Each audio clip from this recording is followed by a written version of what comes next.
Good day mga pards, today is another booking day na naman tayo. July 24 ngayon, 2024. Hello ma'am, good morning po, Lala Move. Ma'am, ano pong papadeliver nila? Okay po, 30 na bundle. Okay ma'am, papunta na kami ma'am sa may pick up location. Pakihintay lang saglit ma'am, magpapatila lang kami ng ulan kasi medyo umuulan dito eh. Ito ma'am oh. Ulan na may konting pa. Pag tumila ma'am, punta agad kami dyan sa inyo. Sana mga pards, kagaya sa may Facebook napapanood natin na mga nagbabaha doon. Ewan ko saan yun, kung sa Laguna ata yun, ewan ko, sa probinsya nakalimutan ko na eh. Yung baha nila napakalinis, parang batis, pwede ka mag-swimming. Dito, wala mga pards. Matatakot ka lang lumusong kasi tignan mo na, napakarami eh. Kasi tabi sa mga kumakain mga pards ha. Ang bilis mga pards, saglit lang, ang taas na agad, hanggang bewang na agad. Paggising namin, buti na abutan pa namin, papasok pa lang yung tubig dito sa bahay namin. Naiahon na namin yung mga gamit namin sa may taas. Doon sa may taas namin doon. Naiakit na namin. Buti na lang, naabutan pa namin. Sarap ng tulog namin mga pards eh. Pero ang lakas ng ulan, kagabi pa lang. Tuloy-tuloy, kaya ngayon, ayun na, kung pinasok namin ng tubig. Buti, ganun lang, nailigtas namin yung mga computer, yung mga washing machine, yung TV. Naiakit kagad namin mga pards. Sa palagay ko, parang naulit yung undoy mga pards eh. Ganito yun eh. Inabot hanggang dito, mapakita ko sa inyo. Nung undoy mga pards, hanggang dito, inabot yung tubig. Ano na, hanggang ulo ko. Pagka lumubog ako, lubog na ako. Hanggang sa sako sa bumbunan ko yung tubig nun, nung undoy. Ngayon, malapit na, konti na lang. Parang undoy na. Undoy tsaka, habagat, inabot kami ng mga pards. Deg, may tumutulo sa may gilid natin. Ano yun? Galing sa taas. Deg, sa may gilid ng kama, Deg. Ayun o, sa may gilid ng kama doon, may tumutulo. Ang problema, mga pards, ayun, yung switch namin nandun. Hindi ko mapatay. Wala na eh, bahan na eh.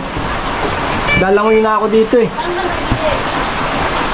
Doon, sa may gilid doon, may tumulo doon, oh. Doon. Di ba yung kama, pinakagilid doon? Yung hinihigaan mo. Ang problema lang namin mga pards, kasi nga, mga bandang 7, pinasok yung tubig namin. Wala kaming nakuwang pagkain, wala kaming nabili kasi nga, madali yan eh. Inakit namin yung gamit namin hanggang sa tumaas na ng ganito yung tubig. Kaya ngayon, biskuit lang, tsaka Milo lang yung namin, kasi kagabi pa yun eh, binili ko eh. Yung biskuit tsaka Milo pang almusal namin. Wala kami ngayon pantanghalian tsaka hapunan. No? Malapit na abutin yung yung lababo namin. Lababo. Kanina, nung pag-umpisa ko ng video na to, medyo mababa yan. Tinilas ko, lumulutag na nga. Kita nyo naman, di ba parang lang. Ngayon, di na ako makakalabas, papunta ng palengke. Wala kaming tanghalian, wala kaming panghapunan, walang pang merienda. Ito lang, yung pagkain namin, almusal. And di natin alam kung kailan titila to mga pards eh. Kung kailan to tawag dito, bababa yung tubig. Mga pards, may bisita tayo. Nananawagan ako sa nalalamog. Doon tayo. Sige, mamaya na ako. Nakakati na ako eh. Ito mga pards, kanina dalawang palapag na yung inabot ng tubig. Kanina nandito ako eh. Nandiyan ako sa hagdanan na to. Nandun yung paa ko. Ngayon wala na. Sumakit pa tayo ng konti. Huwag din konti na lang. Parang undoy na. Muulan pa rin ngayon. Lakas pa rin ng ulan mga pards. Time check tayo.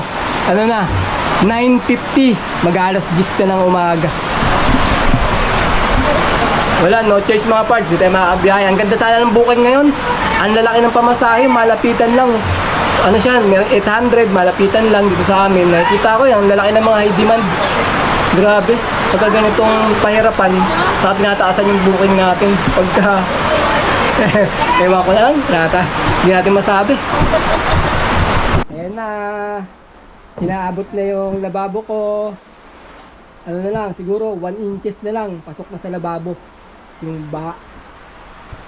Ayan na, lutangan na lahat. Yung mga gamit ng kapitbahay, pumasok na rito. Ang problema natin mga pards, pagkahupa ng ulan, tapos humupa na rin itong tubig na to, putik naman yan. Maglilinis naman tayo ngayon.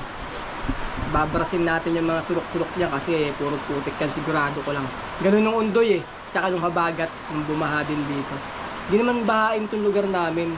Pagka ganun lang, pagka nagkaroon talaga ng undoy, habagat, yan.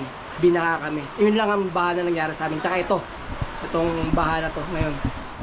Hindi tayo makalabas mga pards eh, kasi nakakatakot lumusong din sa tubig. Pero hula ko, pati yung ano ngayon, buong Novaliches, baka baha na rin yung mga kalsada doon. Ayun ang ano ko eh, suspecha ko. Kasi pagka inabot na kami ng ganito, malamang baha na rin pati sa kalsada ngayon. Baka buong Quezon City, baka ano na rin, lubog na rin yung mga yan eh, hula ko lang. Wala lang tayong internet kasi nakapatay na, tinanggal ko yung mga internet kaya hindi tayo makapag-live. Saka hindi natin makita sa Facebook yung mga ano. Yun sila, mga nakaano. Ito, sino ko? Mga pads. Baha check tayo, baha check. Baha check. Ayun, lagpas na sa lababo natin mga pads. Umabot na rin. Abutin na yung gripo. Ayan na. Ay, nako. Baha. Ayan mga pads. Wala na. Lubog na. Yung bintana ko, kanina kalahati na maabutin na yung bintana. Pero parang hanggang dito na lang yan. Sana nga. Malakas pa rin yung ulan mga pads sa labas. Hanggang ngayon, naririnig nyo ba yung ano ngayon? Yung pati hangin, malakas yung hangin. Tuloy-tuloy pa rin yung ulan hanggang ngayon. Dire-diretso pa rin. Sana mamaya tumila na to para bumaba na rin yung tubig dito. Baka pag ayos na kami, bukas makabiyahe na kay Lalabang.